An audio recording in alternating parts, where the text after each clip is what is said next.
So I wanted to start our discussion this morning by taking some time to talk a lot about what happened in the past legislative session and how that will affect mental health and criminal justice issues going forward. This year, the legislature decided to invest really a significant portion of additional dollars in mental health, as probably many of you know already this morning. So we're going to take some time to talk about what are some of the issues that these additional investments will help us to address in criminal justice and mental health, and then how we can tell whether or not those investments are working going forward. So one of the big investments that lawmakers decided to make this session was an investment in a pilot program in Harris County that'll help that county to deal with its sort of cycle of folks with mental health issues who are coming in and out of the jail there, hopefully prevents some of them from continuing that cycle. So I was hoping that, Sheriff Garcia, you could talk with us a little bit about how that program is going to work and what changes you hope to see from it. Thank you so much. And if I had gotten the hashtag sooner, I already tweeted before I got the hashtag, so I'll have to do that a little later. But first of all, thank you for having us, and this is an important conversation. We were so fortunate that in this past session, our state senator, Joan Huffman, along with our county judge, Ed Emmett, worked to get some money appropriated specifically to Harris County to help us find out how we can contend with those individuals who cycle through the county jail on a regretfully very frequent basis. We just had a recent coordination with various stakeholders. We're still putting the pieces together, but optimally. The goal is that we want to deal with people and their conditions out in the free world. We want to deal with them in clinics, in the therapeutic environments that they need, not in the county jail. A healthy inmate will cost us somewhere in the vicinity of $60 a day to incarcerate. Someone who is on psychotropic medication can cost us anywhere between $200 to $400 a day. And then we obviously recognize, and I have recognized as a sheriff of Harris County, that we have a lot of people who are in jail, not because they're bad people, not because they're gang involved, not because they're prone to carry guns or knives and cause harm to others, but because they're sick. And so when I was a member of City Council, we worked to put another program together. So we're hoping that what is called now the Crisis Intervention Response Team will work very much in coordination with this new pilot program that we're assembling in Harris County. Can you talk to us a little bit about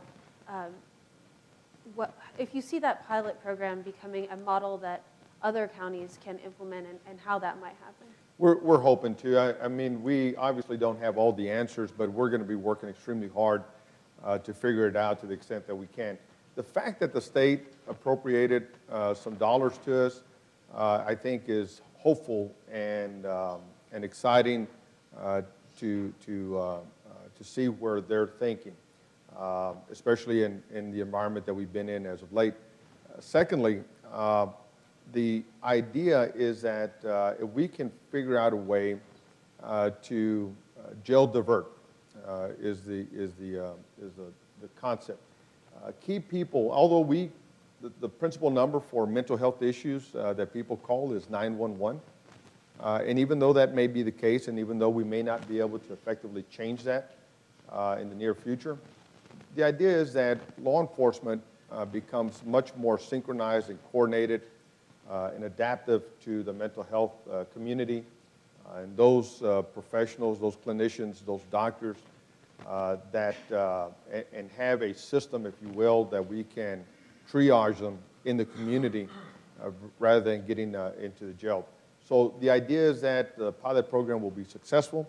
The idea is that we'll learn how to work as a total community, and then the idea is that we can replicate that for other parts of the state.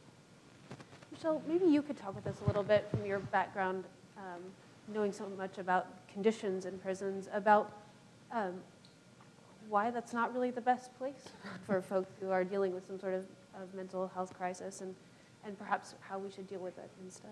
Sure. I think we could all agree that the jails have become a dumping ground for the mentally ill, and it is about as inappropriate a place for them as can be. I think we have maybe 8 times as many people with serious mental illness in the prisons and jails in the state as in in psychiatric hospitals. So it really has become a dumping ground. But the facilities themselves are inappropriate. The inmates who have mental illness are among the most vulnerable population, much more subject to physical assault, sexual assault. They also tend to be less compliant with the rules, and so they act out much more often than other inmates. Many times they end up in segregation, administrative segregation, where sometimes those extreme isolation conditions can cause their mental health conditions to deteriorate, or can actually create some of those problems for them. When inmates are placed in administrative segregation, they are locked up usually 23 hours a day without human contact in many cases. If they can get recreation time, it's solo recreation in a slightly larger cage. They eat in their cell, they have really no interactions with other people. And those kind of conditions, whether it's in a prison or a jail, can just lead to a deterioration of mental states. And it's not only with adults that we see these kinds of conditions occurring, right? I mean, Absolutely. We've seen some of these problems at the juvenile level as well. Absolutely. In the juvenile setting, it's sometimes hard to know exactly how much it's happening at the local level. A recent report I wrote about conditions within TJJD showed that the youth are being put into security settings, which is the juvenile equivalent of administrative segregation, with astounding frequency. Sometimes in the course of a week, you may have more youth locked up in security than there are youth in the entire agency, confined in the agency.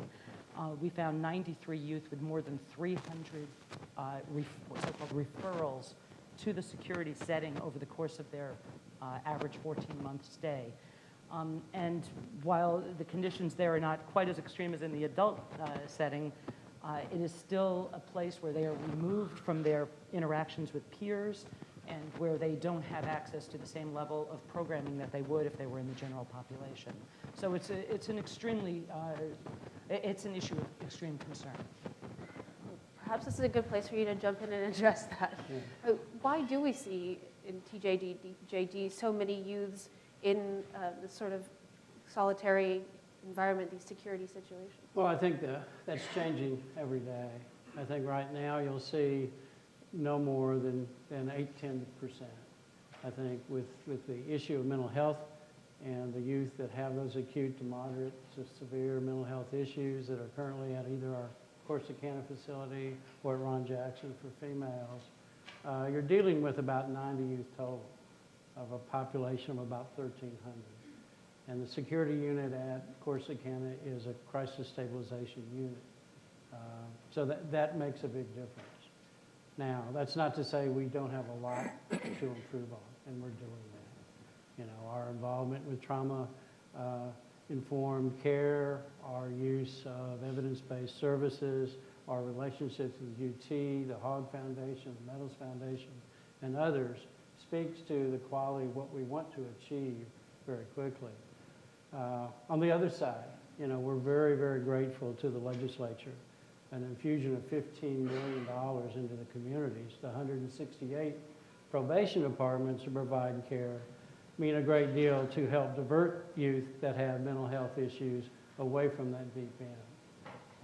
Again, I'm very proud from our local collaboratives, especially in our urban areas. And so when you look at the metropolitan areas of Texas, you see the best happening for youth in the mental health arena. The monies that were derived from this legislative session can help bring forward those services to the rural areas of our state too. Can you talk with us a little bit about how TJJD is going forward with the closure of Corsicana and how that's going to affect how you deal with youths in the system who are struggling with mental health issues? Very good. Again, the issue right now is deriving that plan and bringing it forward to our board. That'll happen on August 30th. The facility chosen based on the mandate from the legislature was obvious. It was structural decision. Many of the youth that are at our Corsicana facility engage in non-suicidal self-harm. That means they'll use anything and everything to hurt themselves. And in that particular facility, 130-year-old facility that has buildings upon buildings that have been rebuilt, they find access to glass, tile, and other objects to hurt themselves. So from our standpoint and the experts that have looked at that predicament for many, many years, Corsicana was the residential program recommended. We're taking a very methodical approach to the transition of those youth if the Legislative Budget Board approves that recommendation. Not only have we looked at where those youth would go, upon the recommendation of UTMB, that facility would be our MARC facility, which is 45 miles west of Corsicana.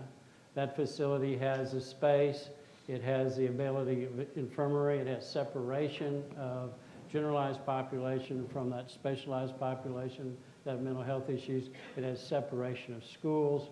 So again, we think that's the best place. Right now, we're waiting anxiously for a decision so the staff positions we've held open can be allocated for those staff at Corsicana. The best thing for those youth that are at Corsicana to have the same staff members that are dealing with them there transition with them, both from an education arena or direct care arena.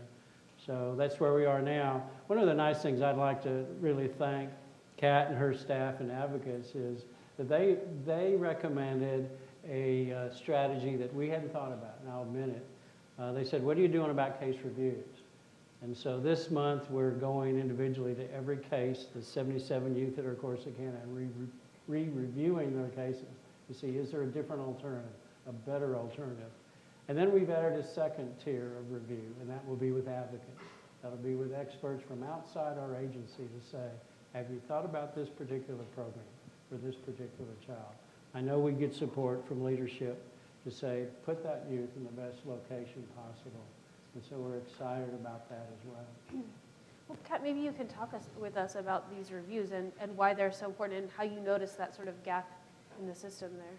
Sure. I mean, my agency does a lot of direct client services for youth, primarily in Corsicana, but in all the TJJD secure facilities.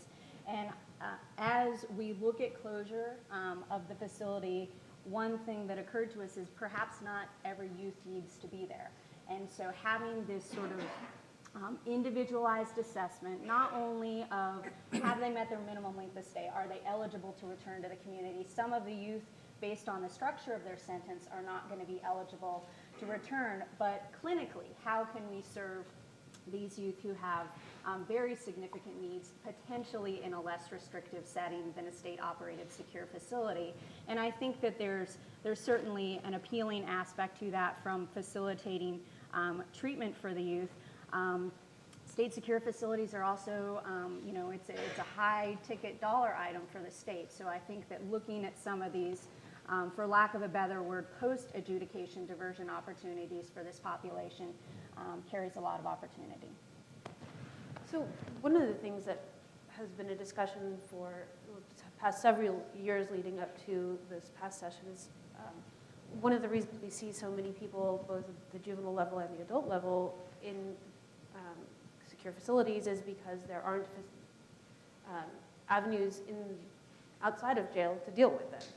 And so I'm wondering if maybe, Kat, you could continue this conversation and talking a little bit about what are the opportunities for improvement that we hopefully will see coming out of the investments that made by the legislature this past session, and maybe what are some of the missed opportunities as well? Sure. Well, I do want to say as an advocate, this was a tremendous legislative session from a mental health standpoint. The focus around mental health, the positive conversation around facilitating access to services. Again, as an advocate, it was just such a pleasure to work in that setting, and I think the legislature deserves a tremendous amount of credit for focusing on that and listening to the Department of State Health Services in terms of identifying what they need. I've certainly never seen in my tenure doing policy work where almost every exceptional item requested by the department was funded. at least partially. And so this type of investment, I think, is huge. The one thing, from my client's standpoint, from the kids we work in both the criminal and juvenile justice system, that I think is extremely important was the $48 million investment to reduce the wait list. As of, I think, the beginning of the legislative session, over 6,000 people who are medically indigent, meaning they don't have a third-party payer source, don't have Medicaid, were waiting for services through the local mental health authorities. Those individuals may be accessing public mental health services, but doing so at great expense through state hospital utilization of crisis services. Because really, if you don't have that third-party payer source, what you're entitled to is crisis services. So I think that among the many great bills that passed, that's certainly one I would point to. I think, a large part of the conversation that went on that's still unfinished during the session was sort of the role of the ACA in Texas, specifically Medicaid expansion. I think that the good news is whether Texas expands Medicaid or not, today, tomorrow, in the future, there are benefits under the ACA that persons with mental illness and substance use disorders can benefit from. For example, the essential health benefits includes mental health. That's one of the things that must be offered by the programs. However, I do think that there is an opportunity for an ongoing conversation about it.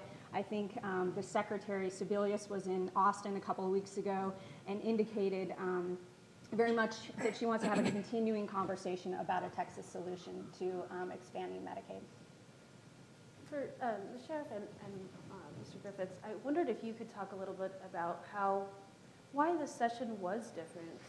Both of you have been through a number of sessions, particularly you, Sheriff, lobbying for additional funds at the local level for mental health.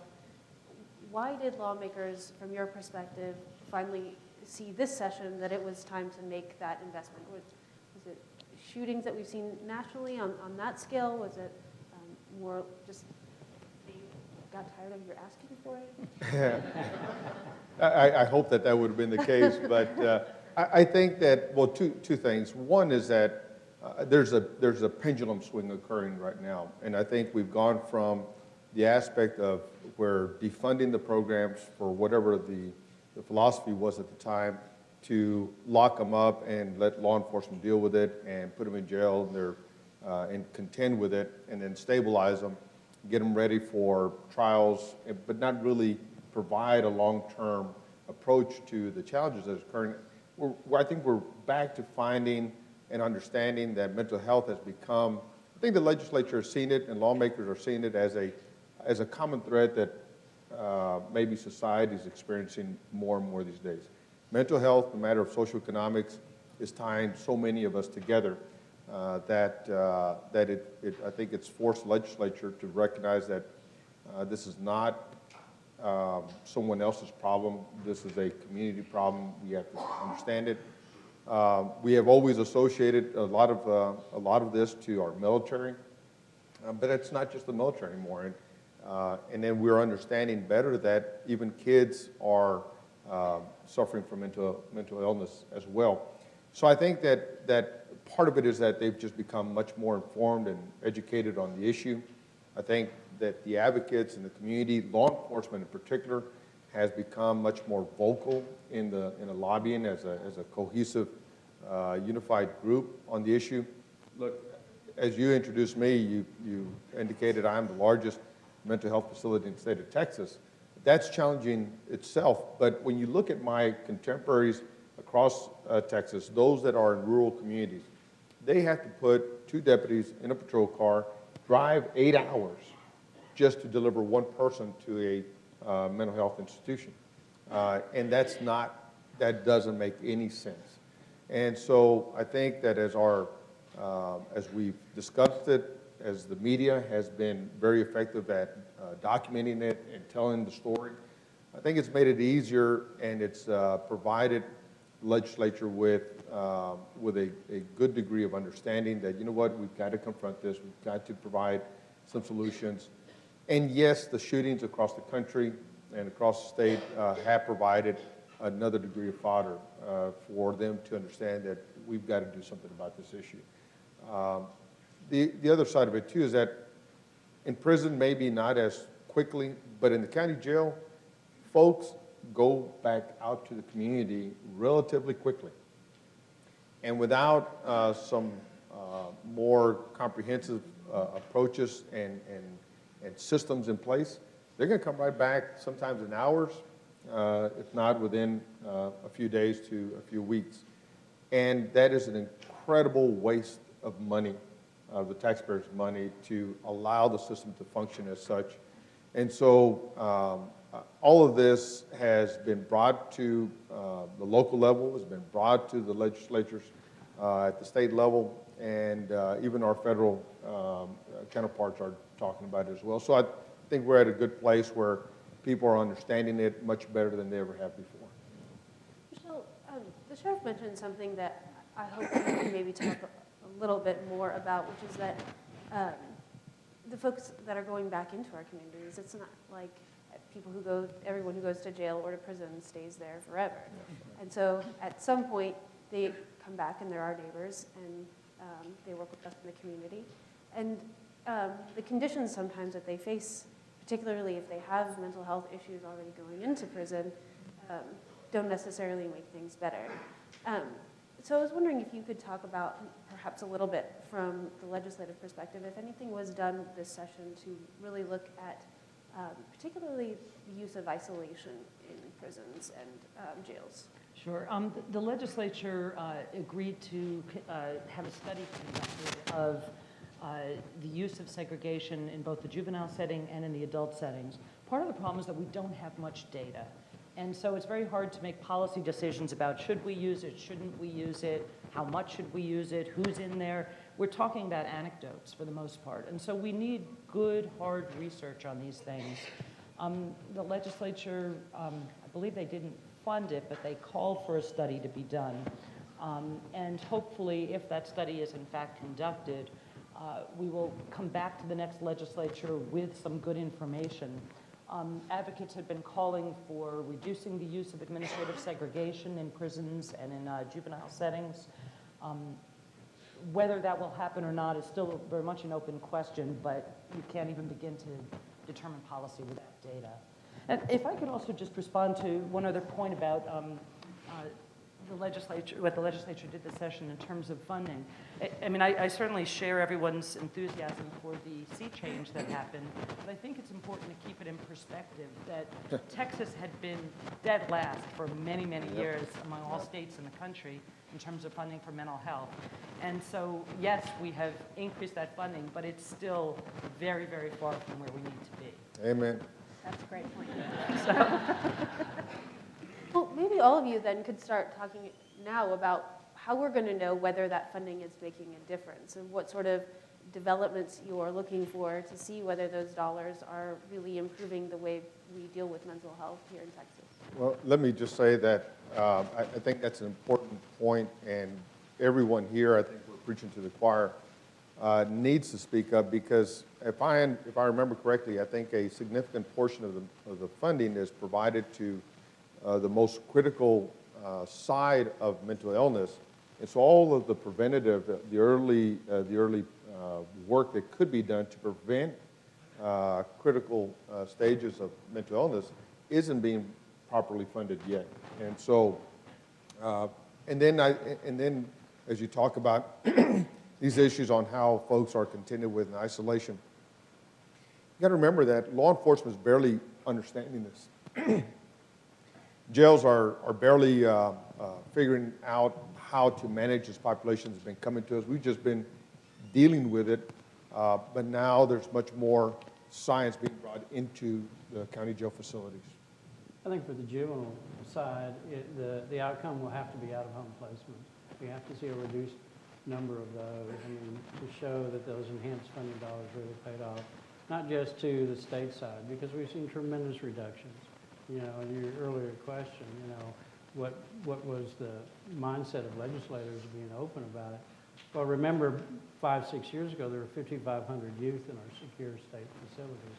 Today, there are 1,100, and we want to see even fewer youth there.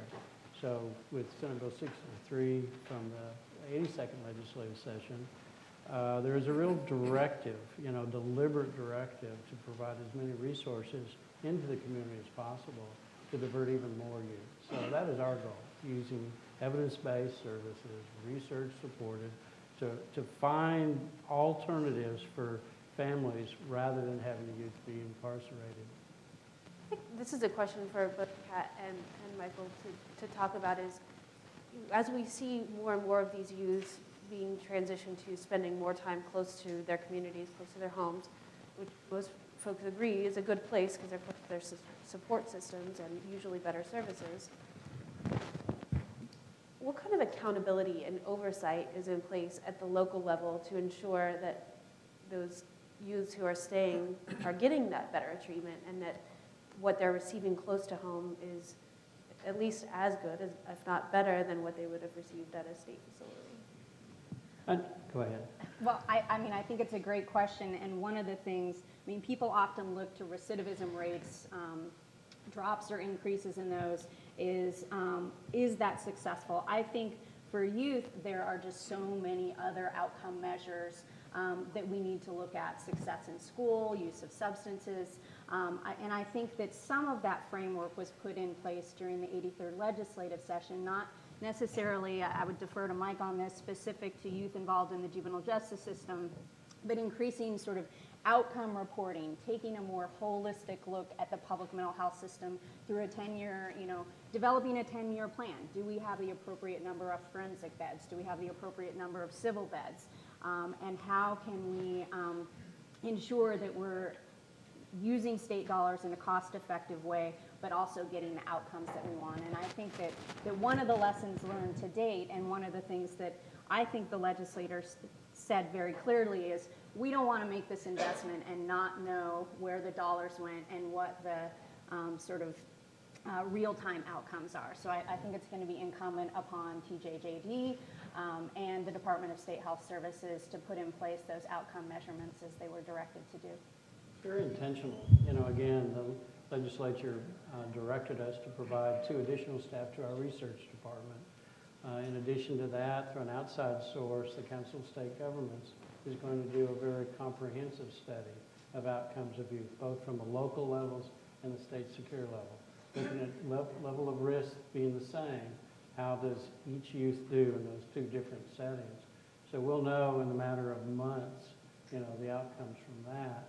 I think, as Kat said, it's incumbent upon the Texas Juvenile Justice Department through the regulatory authority to ensure that those services at the local level meet the needs of these youth. Is that through the Ombudsman's office that you ensure that those facilities are providing what they need, or how is that done? The Ombudsman right now is responsibilities at state services and those that we contract. But I will say that there's not a county in the state that doesn't welcome Ms. Unruh to their location. So in the future, if that expands, I think the counties would be open to that. Her staff are limited, but she does a tremendous job. And so she is a true advocate for those youth. So I'd like to, we have just a few minutes left before we open it up for questions, and I'd like to hear from each of you about sort of what you see as the next steps. Probably never too soon to start thinking about the next legislative session. So as we move forward, what areas are ripe for legislative action? Well, let me touch on one area that we haven't talked about yet, and that's the whole so-called school-to-prison pipeline issue. The problems that kids who are in schools are facing, so many kids with either undiagnosed mental disorders or ones who have been diagnosed are acting out in schools, and their misconduct is often criminalized. Through the ticketing process, we give tickets to kids who act up in schools, criminal tickets, where they have to appear in adult municipal court. We highly overuse suspensions and expulsions from schools and place these youth in settings that are very inappropriate for them, rather than getting them the services and the treatment that they need. If we could do a lot more to address those issues of youth in schools, I think that we can cut off a lot of the incoming population for our juvenile justice system and for the adult prisons. And the legislature has been interested in this issue for sure, but it would be nice to see even greater attention paid to that next session. There's been a request, at least, for a DOJ investigation into some of those activities in the Dallas area. What do you think that will tell us? It's a little hard to know, and it's unclear exactly to what degree Dallas's actions in terms of how it handles truancy and other kinds of misconduct, whether that is a similar process to how it's working in other counties. So I think it will be an important investigation if DOJ decides to conduct it, but beyond that, it's a little hard to know. Wait and see. And I want to add a little bit to that conversation as well, is that we're talking about mental illness. We haven't even discussed individuals that are challenged with developmental disabilities. That's also a small portion of my population, but it's also folks who get victimized, exploited, and get arrested for a lot of things at the abuse of others. So we got a lot of challenges, but what I'm hopeful will happen is that, number one, our challenge is that we've got to demonstrate some success with this pilot program, make sure that we are fixing systems and processes and working together as a healthcare community, and really building on the ability to do better at jail diversion. My staff member, Director Alan Bernstein, was just reminding me that we used to say that on any given day, 25% of our jail population was on some type of psychotropic medication. That's no longer the case. It's now closer to 30%. So we need to move the needle in a different direction. And so I think people will be watching very intently on what's occurring with the pilot project. We are expanding our crisis intervention response team to help us with the jail diversion, but as it's all been said, unless there's that capacity out in the community, they'll ultimately come back to the county jail. So we got some challenges in front of us, but I'm hopeful that we've got something of a foundation to build on and demonstrate a new way of thinking on this issue. From the juvenile justice perspective, it's presenting leadership a model that is the best resource for the child, no matter where that is. So regionalization, less congregate care programs. We are going through a process now of what we call leveling. Staffing in any correctional facility is a challenge. So rather than keep fighting that challenge, we are bringing down our census to our state secure facilities to a level that approximates where the staffing is. So for instance, at Giddings, where you have 254 youth today, if our staffing is at 70%, why don't we have 202 youth there? In that same mindset, though, we have to specialize care for youth. We have to provide regional sources for these young people. Our partners that are strong and have evidence-based services can help us in that regard. So it's providing a capital request to the legislature in the next session that says we need smaller facilities. Of course, the movement away from that is a good example. Having the youth at MART isn't a long-term solution. We all know that. A long-term solution is a self-contained facility that might be much smaller, leveling and tiered to each youth having the right approximate service for their particular need, and that could either be a short-term crisis service or have a different module in a different part of the campus for the long-term youth. So it's presenting that package in terms of our next LAR. Well, one area I certainly think is ripe for interim study and in the 84th session is the inpatient psychiatric hospital population. In recent years, there has been, for lack of a better word, an explosion of the forensic population. So individuals found incompetent to stand trial and folks adjudicated not guilty by reason of insanity. And as a result, many of the beds that were historically reserved for civil patients are being taken up by longer-term individuals. So I think this is a real, I think there's an opportunity here to kind of look at how we're using bed space. I think there were a couple of directives from the legislature to begin looking at that question. It certainly relates to this issue of criminal justice and mental health.